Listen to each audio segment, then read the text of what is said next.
नमस्कार, मैं हूं अमृता निमेशजन और आप देख रहे हैं राधी टीवी। चलिए आपको सीधे ले चलते हैं हरियाणा के फरीदाबाद, जहां पर सीएम डॉक्टर मोहन यादव प्रबुद्ध जन सम्मेलन को संबोधित कर रहे हैं। जब मृत्यु का कारण बौद्ध से पूछा गया, तो अभी हम में से भी पूछा जाए कि मृत्यु क्यों आती है। आप में से कोई बता सकता है? तो उसका कारण जोरदार ताली बजाओ आपके लिए भी और आपके लिए थोड़ा सा अर्थ आया। इसका अर्थ ही यह है कि जो जन्मा है उसकी मृत्यु आएगी। मृत्यु का कारण जन्म है। ये सहज और बोधगम्य सरल भाषा में दिया गया उत्तर है। और ये जब जन्म हमको मिलता है ना, वो हमारे बस की बात होती है। पैदा होना हमारे बस की बात है क्या? उसी प्रकार से शरीर छोड़ना ये भी हमारे बस की बात नहीं। ये उस परमपिता परमेश्वर के हाथ में है। वो हमारा आने और जाने का समय निर्धारित करते हैं। और आने और जाने के समय में हम अपने हाथ से जितने पुण्य कर्म कर सके, सदकर्म कर सकते हैं। जो भी हमको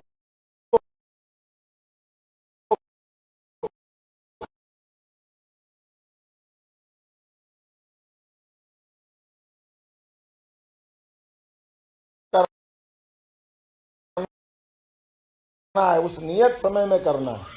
इसलिए आप बाबा महाकाल की उस भस्मारती में भी जब आते हो, उसका प्राकट्य होता है।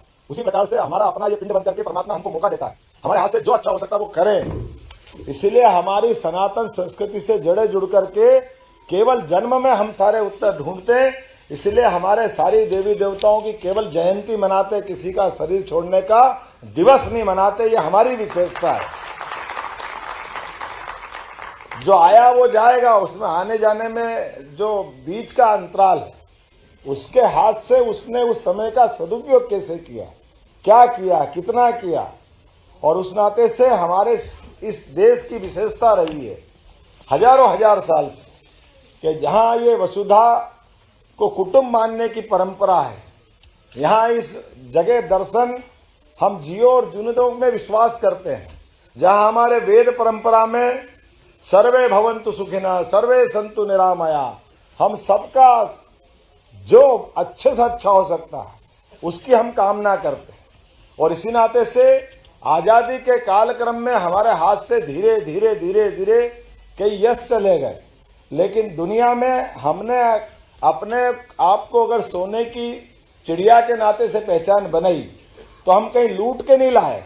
हमारे यहाँ के इसी प्रकार के एक अभिजात्य वर्ग ने अपने अपने क्षेत्र में व्यापार व्यवसाय के माध्यम से अपने प्रोडक्ट का सेल्फ तरीके से, स्वाभिमानी तरीके से दुनिया में उत्पाद का निर्यात करके धन कमाने की आदत डाली। उसकी परंपरा हमारे इस देश की रही हजारों हजार साल से। हमें इस बात का गर्व है।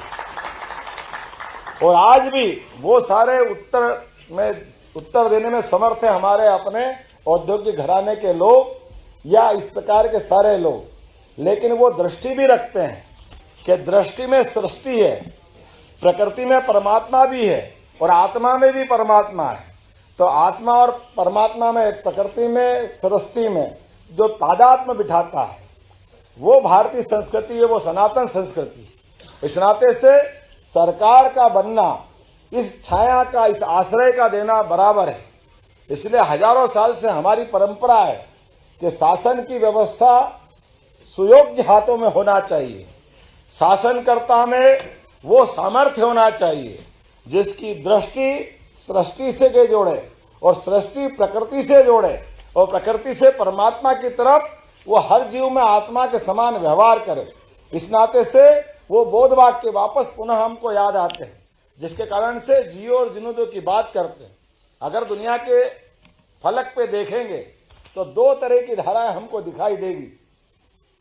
अभी ज्ञात इतिहास में भी हमने सबने अपनी आंखों से देखा है, रूस और यूक्रेन का युद्ध किस बात का युद्ध है। कुछ साल पहले एक ही तो थे, उससे और आगे जाओगे तो फिर विभक्त थे। लेकिन कार्ल मार्क्स के आधार पर उनने अपने आप को एक नारा दिया, रोटी कपड़ा और एक मकान, दुनिया क्या, रोटी कपड़ा और मकान, दुनिया जीवन के बस 3 निशान। जो कुछ है केवल इसी में सब कुछ है। ये जो अधूरा वाक्य था, इस आधार पर काल के प्रभाव में जोड़ तोड़ के देश बना लिया, लेकिन अल्टीमेटली देश टूटा। क्योंकि ये पर्याप्त नहीं है।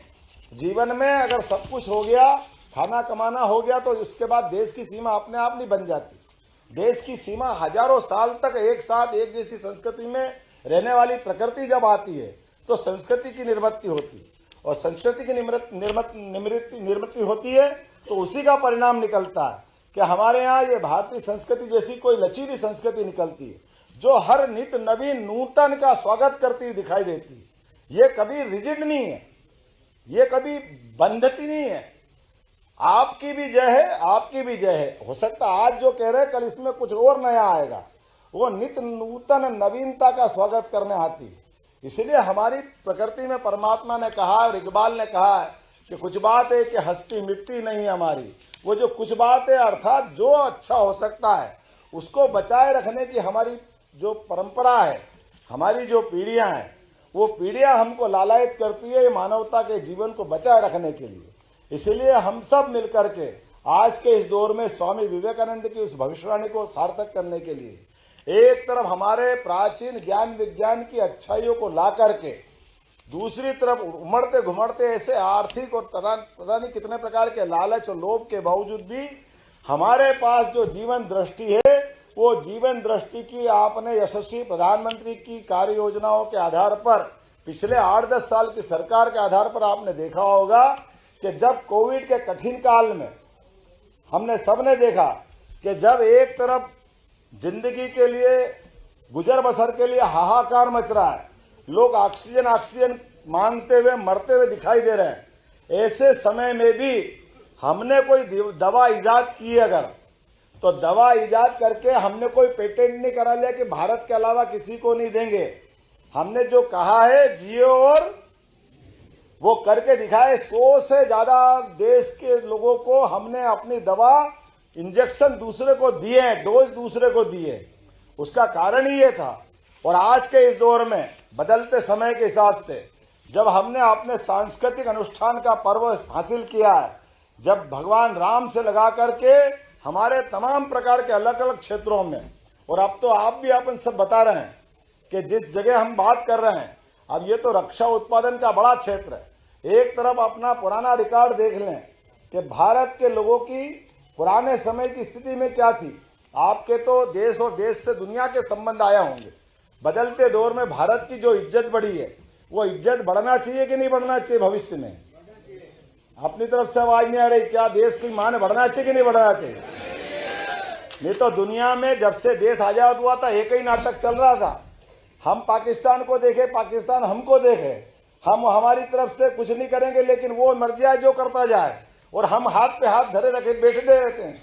आज पाकिस्तान की बाप की भी ताकत है कि हमारी तरफ देख ले। ये बदलते दौर का समय है। और भूले भटके अगर कर ले तो रातों रात जाकर हिसाब चुकता करने की ताकत बनी कि नहीं बनी भारत की? ये बदलते दौर की भारत है। और उससे आगे की बात आप देखो, आप में से तो कई लोग गए, आज से 20 साल पुराना हमारा एक जहाज जिसमें हमारे शंकराचार्य अरब की धरती पर उतरते, कुछ समय के लिए पेट्रोल गाड़ी लेने के लिए विमान उतरता है, और विमान से एक शंकराचार्य अपनी सीट से उतरना चाहते हैं। अब शंकराचार्य जी की वेशभूषा कैसी होगी बताने की जरूरत नहीं है। उनको तो त्रिपुंड लगा ही होगा, उनके कपड़े भगवा होंगे ही सही। दंड कमंडल शंकराचार्य जी के हाथ में नहीं होगा तो किसके हाथ में होगा? वो उतर के नीचे पानी पीना चाहते हैं तो वहां की पुलिस ने, वहां के लोगों ने उनकी धरती पे पैर भी नहीं रखने दिया। कारण उनने कहा कि भाई हमारे देश में आपके ये एक भी प्रतीक चिन्ह इस जमीन पे भी कोई नहीं आ सकता। अब वो कोई अंदाज इस बात का कल्पना तो कर सको कि कोई पर्यटक भी नहीं जा सकता है क्या? वो कोई वहां रुक के कोई प्रवचन कर रहे थे क्या? बोल क्या रहे थे? लेकिन अपने धर्म के प्रति दुनिया में जिस प्रकार की दृष्टि बना दी गई थी, अब आनंद आया कि नहीं आया? अब हमने भगवान का राम का ही मंदिर बनवा दिया वहां पे जाकर के। ये बदलते दौर का भारत। हमारे शंकराचार्य जी को उतरने न देने वाले लोग समर्थशाली जब देश बन जाता है और सामर्थ्यशाली जब प्रशासक होता है तो ये परिणाम आता है कि हमारे अयोध्या में भी राम मुस्कुराते और अरब में भी राम मुस्कुराते, दुनिया में कोई रोक नहीं सकता उनको। और उज्जैन का भी महाकाल का महालोक बनता है और बनारस का भी महालोक बनता है। लेकिन अभी हमारे कृष्ण कन्हैया लाल की अभी बाकी है मथुरा। अब की बार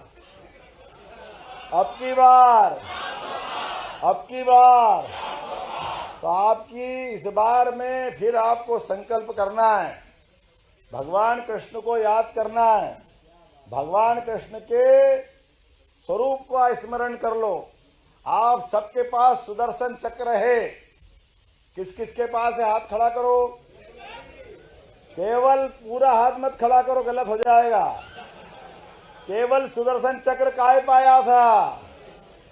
इधर बटन दबाया, उधर मोदी जी। तो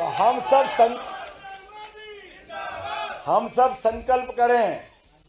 यहाँ जितने लोग बैठे, धन तो हमने कमाया, जीवन भर कमाया, लेकिन ऐसे धन से क्या फायदा कि दुश्मन आके लूट के ले जाए। हमारा धन हमारे काम में आए, समाज के काम में आए, सदुपयोग हो, स्वाभिमान के साथ जिए, वो जिए और जीने दो की भावना को स्थापित करे। यही बात करते हुए मेरी बात समाप्त करना। 3 बार पर्ची आ गई, 5:45 बजे वो हेलीकॉप्टर उड़ नहीं पाएगा। आप सबसे नमस्कार। जय जय श्री राम।